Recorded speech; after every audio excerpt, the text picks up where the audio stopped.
I finally blocked my sister after enduring years of guilt-tripping and insults, especially post-surgery when she showed zero care. I, 30F, made the decision to block my younger sister, 27F, after years of tolerating her disrespectful and childish behavior. This all began about a decade ago when I relocated to a different city for university while she remained living with our parents. Initially, our relationship did not change much. We continued to enjoy playful interactions and maintain the positive bond we had since childhood. However, I feel it is worth mentioning that my sister has always exhibited a bit of the bratty side. Being the youngest child and an adorable little girl, she generally received what she wanted with relative ease, whereas, as the older daughter, I faced more challenges in persuading our parents when I needed something, though I digress. At around the ages of 23 me and 20 her, she began sending me emotionally charged and melancholic messages.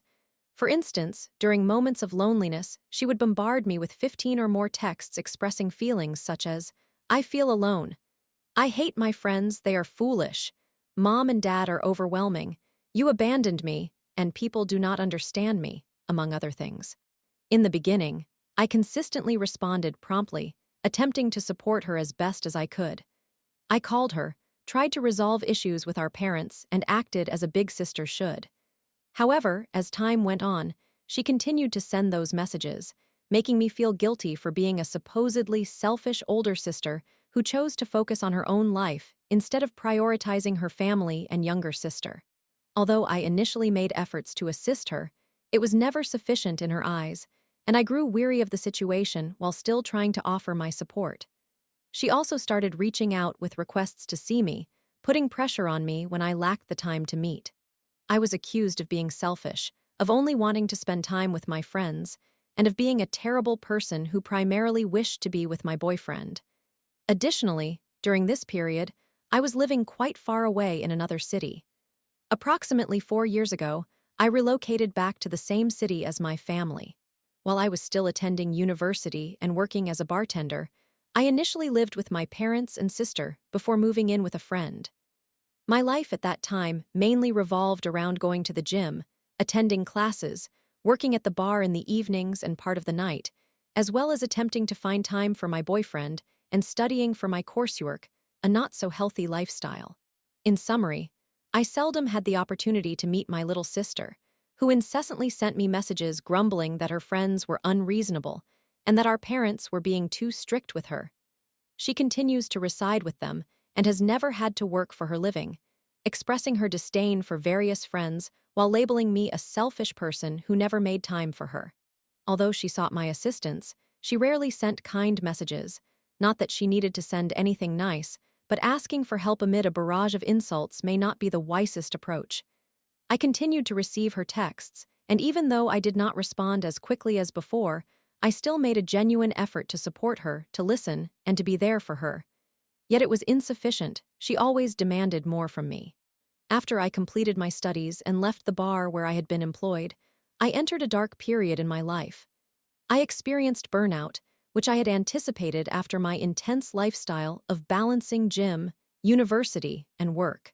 I needed about 6 months to recuperate, during which I continued to receive messages from my sister, asking to see me, criticizing me for being selfish, and for wanting to spend time exclusively with my boyfriend, who, by the way, is significant to me, and my roommate, with whom I live. What did she expect me to do? I received texts claiming she was surrounded by foolish individuals, and that our parents were terrible for not giving her money, a reminder. She lives at home, incurs no living expenses, and the money she earns from her side job goes toward her parties, while my parents cover her educational expenses. And to preempt any questions, yes, she was aware that I was dealing with burnout, and no, she was indifferent. Her minor issues seemed far more critical. Once I felt better, I resolved to spend more time with her, hoping we might reach a point where she ceased bombarding me with texts and perhaps would realize she was not the center of anyone's universe except her own. Oh, how mistaken I was. For a few months, her messages became somewhat more manageable. I advised her to cease sending those texts, and she attempted to comply at least partially. However, just last week, I had to undergo surgery, nothing serious, but I required general anesthesia. After the procedure, I received messages from my parents, boyfriend, and friends. In the evening, my boyfriend came to pick me up from the hospital and took me to his place to help me recover. Not a single message from my sister inquiring about my well-being or anything of the sort. The following day, the same scenario unfolded. I woke up to texts from my parents and friends while my boyfriend took care of me like the sweetheart he is, and I slept nearly all day, which is typical behavior post-surgery. Later that evening, I finally received texts from my sister. I hate men, dad included. There, I said it, it's hard. Typically, I either try to understand her perspective and offer support or let things go, but the medication had me feeling even more exhausted than usual from dealing with her negativity. So I responded. Her name, I understand it's tough, but please talk to your therapist about this instead of burdening your sister who just had surgery and underwent general anesthesia. Thank you, she replied. Yeah, I know. The only one who cares is mom. There's no one else. Enjoy your life, that's good. I'm tired of all of you. At that moment, I usually either distance myself and let her vent or try to de-escalate the situation. However, I suppose the medication had taken hold of my more aggressive side, so I responded. Are you serious? I thought I was the selfish one, but come on, I just got out of the hospital. I always listen to you complain, just leave me alone. Thanks. Naturally, she continued to respond. Mirror, all of you, I've been far too nice to you all. You always come to me to cry. Since you were born, I've been the one who's made sacrifices, telling me I'm selfish. Well, I won't confide that I want to harm myself. I am stronger than all of you. You are never there for me, you jerk. In a culmination of frustration, letting my anger take control. Not my most admirable moment, to be honest, but she really pushed me to my limit this time. I decided to send her a final message. Are you kidding me?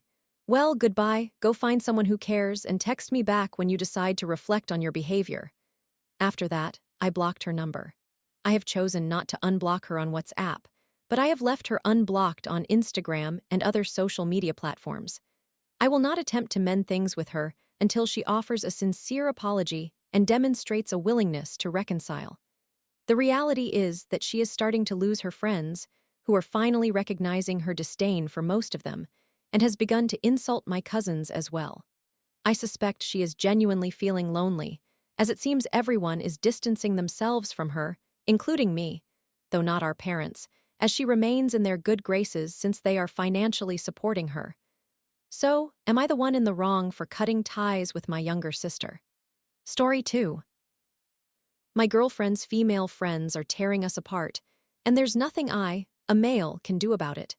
Will I, a 20-year-old male, and my girlfriend, a 20-year-old female, ever recover from this?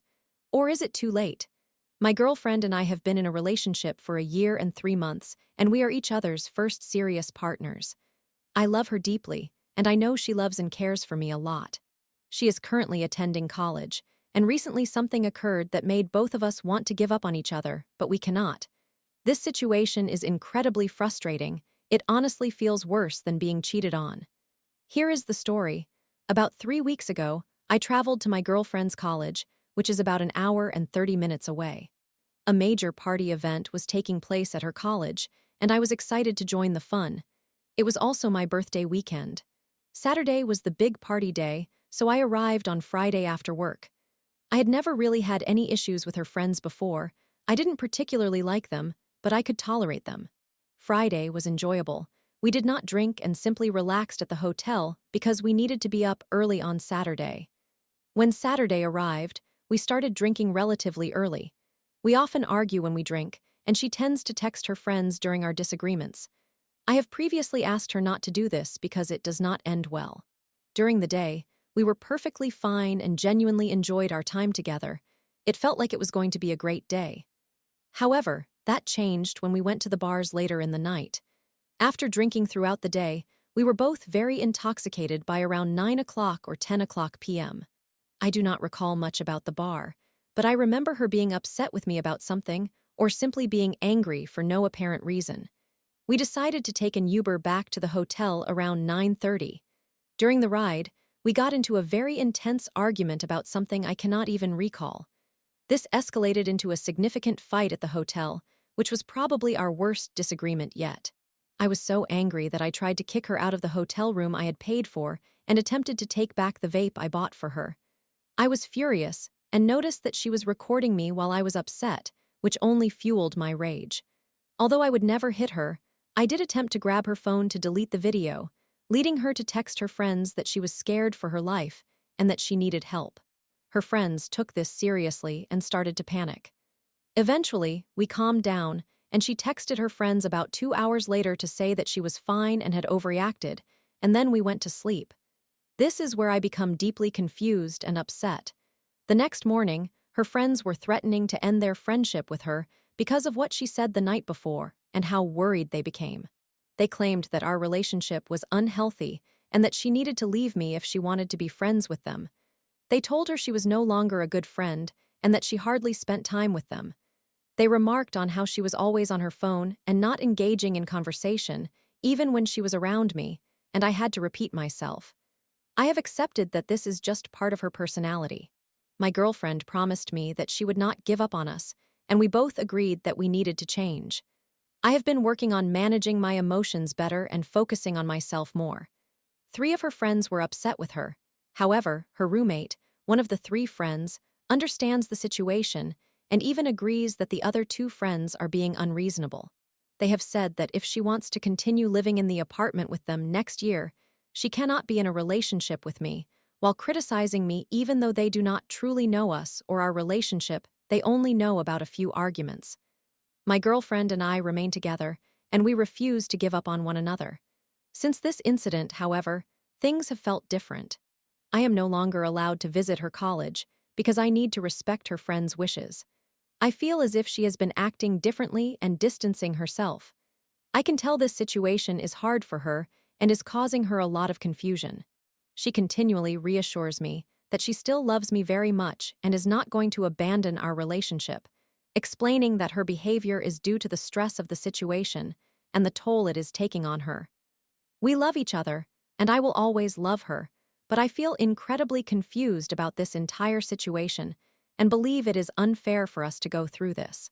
I have never felt this bewildered before, and it has affected me significantly. We plan to see each other this weekend, and she will come home to see me next weekend, so I hope that spending time together is what we need. The distance makes it harder.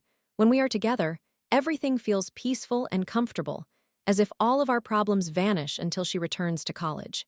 In summary, my girlfriend's friends are driving a wedge between us and forcing her to choose between maintaining our relationship or living in the apartment with them next year at college.